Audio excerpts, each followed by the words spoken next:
পুৰণা দিল্লীৰ পৰা গাড়িয়াগঞ্জ চকৰ পৰা আমি গৈ আছোঁ ইণ্ডিয়া গেটলৈকে অটোত বহি আপোনালোকেও চাব পাৰে। আমি ইণ্ডিয়া গেট চাবলৈ এনেদৰে আমি অটোৰে গৈ আছোঁ। এয়া মোৰ সন্মুখত ফুট ব্ৰিজ, ধুনীয়া হয় ফুট ব্ৰিজ। গুৱাহাটীখনো আমাৰ ইয়াত কৰিও ধুনীয়া, কিন্তু ইয়াৰ ডিজাইনবিলাক অলপ বেলেগ। ফ্লাইঅভাৰ তলৰে মেট্ৰ' লাইন, মানে ধুনীয়া। গুৱাহাটীটো এনেকুৱা হওক, মেট্ৰ' লাইন হওক, ধুনীয়া আৰু এইবিলাক গোটেই ফুট ব্ৰিজ। এনেকৈ আমি অটোৰে গৈ আছোঁ। দিল্লীত ঘূৰিবলৈ অটো, ৰিক্সা এনেকৈ চবতে ঘূৰিব পাৰিব। এয়া মোৰ সেইখন ছাইডত সুপ্ৰিম কোৰ্ট। পুনৰবাৰ স্বাগতম জনাইছোঁ ধনম ব্লগ চেনেল। আশা কৰোঁ আপোনালোক ভালে চলি আছে। এয়া আমি বিচাৰি আহি পাই গ'লোঁ ইণ্ডিয়া গেট। যিহেতু বৰ দুখৰ কথা, ইণ্ডিয়া গেটটো বন্ধ আছে কামৰ কাৰণে। আপোনালোকে ইয়াৰ পৰা এইটোৱে ইণ্ডিয়া গেট। এইটোৱে ইণ্ডিয়া গেট ব্ৰিটিছ ইণ্ডিয়ান আৰ্মীৰ ৭০,০০০ সৈনিকৰ স্মৃতিত বন্ধোৱা গেট। প্ৰথম বিশ্বযুদ্ধত নিহত হোৱা প্ৰায় ৭০,০০০ ব্ৰিটিছ সৈনিকৰ ভাৰতৰ বাহিৰত হওক, ভাৰতত হওক, তেখেতসকলৰ স্মৃতিত বন্ধোৱা এই গেটটো। এই গেটটো আপুনি হয়তো মই দেখিছোঁ, আপোনালোকে দেখা নাই। প্ৰায় ১৩,৩০০ সৈনিকৰ নাম ইয়াত লিখা আছে নিহত হোৱা। যিহেতু আমি ভিতৰত সোমাব নোৱাৰিলোঁ, আপোনালোকে এতিয়া নাহিব কাৰণ ভিতৰত সোমাব নোৱাৰে। সোমাব নোৱাৰিলোঁ দূৰৰ পৰাই। আৰু ইয়াত আহিলে এনেকৈ সৰু সৰু বজাৰো পাব আপোনালোকে, এইবিলাক চাব পাৰে। আৰু চাইডতে DSLR এনেকৈ ফটো উঠাই আছে।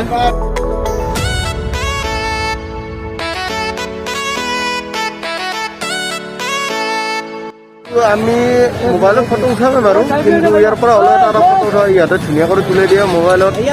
আহিলোঁ হিচাপত ৰাখিম। আৰু এইটো আপোনালোকে এতিয়া চাব নাপাব, ২৬ জানুৱাৰীৰ পিছতহে এইটো ৰাস্তা খুলিব। এইবিলাক কাম কৰি আছে, এইবিলাক কাম কৰি আছে। এইবিলাক গোটেই এইবিলাক পাৰ্লিয়ামেণ্ট চব এইবিলাক বন্ধ আছে ঠাইডোখৰ। কিন্তু এই বজাৰ ইয়াতে হৈছে বাৰু। যি কি নহওক, আপোনালোক সৰু সৰু হ'লেও দেখুৱাইছোঁ। দুখ লাগিল ইমানখিনি টাইম আহিলোঁ অটো, ৰিক্সা। আপুনি যেনেকৈ আহিব পাৰে, অটো, ৰিক্সা, বাছ চব চলে ইয়াত। দেশৰ ৰাজধানী দিল্লী ইণ্ডিয়া গেটৰ পৰা আজিৰ ভিডিঅ'টো ইয়াতে সামৰিলোঁ। আৰু এটা নেক্সট ভিডিঅ'ত লগ পাই আছোঁ আপোনালোকক।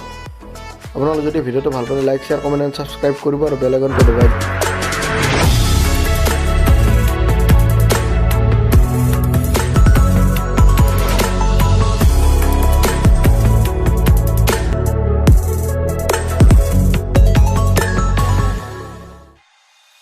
এয়া আমি এনেকৈ কিছু টাইম খোজকাঢ়ি আহি দেখা পাইছোঁ মোৰ সন্মুখতে আছে নেশ্যনেল ৱাৰ মেম'ৰিয়েল।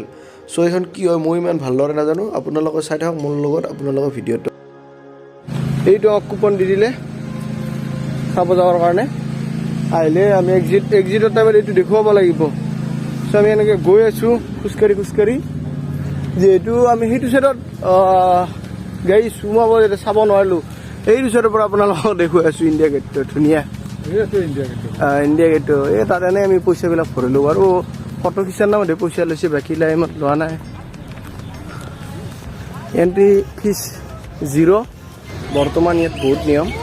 এয়া ৰাস্তাৰ তলতো নামিব নোৱাৰোঁ। ইয়াৰ পৰাই আমি ভিডিঅ' বনাবলৈ কৈছে আৰু ফটো ইয়াৰ পৰাই মাৰিব দিছে। এইটো মোৰ চাইডত ইণ্ডিয়া গেট এনেকৈ চাই আছোঁ। ত' আপোনালোকৰ 360 ভিউ দি আছোঁ, চাই লওক। অলপ ধূলিময় টাইপ হৈ আছে। আপোনালোকে গমে পায় দিল্লীত জলবায়ু বহুত বেয়া এতিয়া। চাই থাকক আপোনালোকে।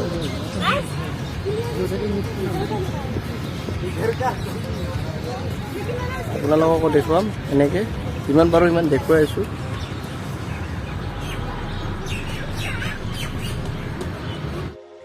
এয়া আমি সন্মুখত পাই গ'লোঁ নেশ্যনেল ৱাৰ মেম'ৰিয়েল। এই গেটটো পাইছোঁ, ইয়াত চেকিং আছে। এয়া নেশ্যনেল ৱাৰ মেম'ৰিয়েলত আমি সোমাই আহিয়ে আমি চেকিঙত পালোঁ আমাৰ অসমৰে এজন জোৱান। তেখেতে আমাক মাত দিলে, ৰঙিয়াৰ বুলি ক'লে আমাৰ কথাত গম পায়। এয়া সোমাই ধুনীয়া এনেকৈ বাগিচাবিলাক আছে, মানে সজাই ৰাখিছে।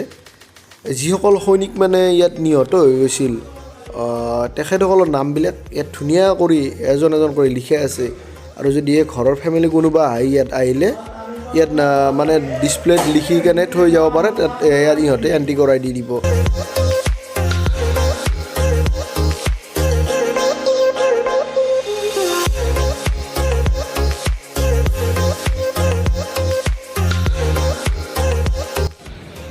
ধুনীয়া কৰি ছাৰসকলে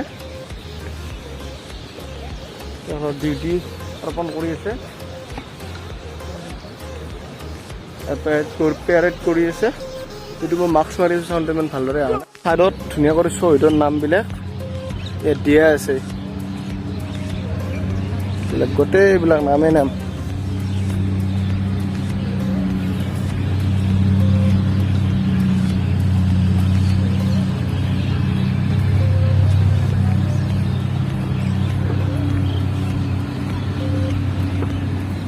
ধুনীয়া কৰি দিয়া আছে পাৰ্কখন, চাক ইমান ধুনীয়া।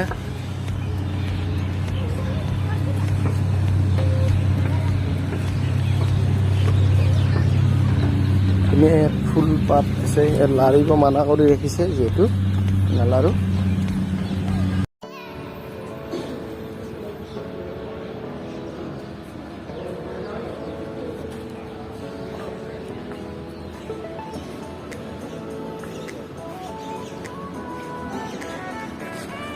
আপোনালোকক দেখাইছোঁ ইয়াৰ স্মৃতিবোৰ অলপ চাওক।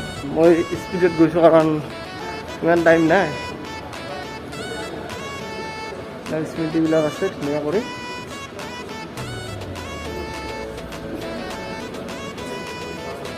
অমৰ জোৱান যিবিলাক অমৰ শ্বহীদ গৈছে তেওঁলোকৰ স্মৃতিত এইটো ধুনীয়া। এই ছাইডত এজন ছাৰ থিয় হৈ আছে, মাজত জুই জ্বলি আছে ধুনীয়া কৰি। এইবিলাক ছাইডত এইবিলাক ডিফেন্সৰ বস্তু কি কি মানে হাতিয়াৰ এনেকৈ কেনেকৈ কি কৰে যুদ্ধত এইবিলাক দেখুওৱা আছে ইয়াত। এইবিলাক সোমাই এনেকৈ আপুনি দেখা পাব। ছাইডত ধুনীয়া কৰি এইবিলাক গছ লগোৱা আছে, চাওক কিমান ধুনীয়া লাগিছে ছাইডটো, ইমান ধুনীয়াকৈ সজাই ৰাখিছে। এতিয়া আমি ইয়াৰ পৰা ওলাই গৈ আছোঁ। বহুত ধুনীয়া হয় এইটো, দিল্লী আহিলে এইটো এটা চাব লগা ঠাই হয়। যদি এই ভিডিঅ'টো ভাল পালে like, share, comment and subscribe কৰিব আৰু বেল আইকনটো দবাই ৰাখিব। নেক্সট ভিডিঅ'ত পুনৰবাৰ লগ I should fuck her in the Benz.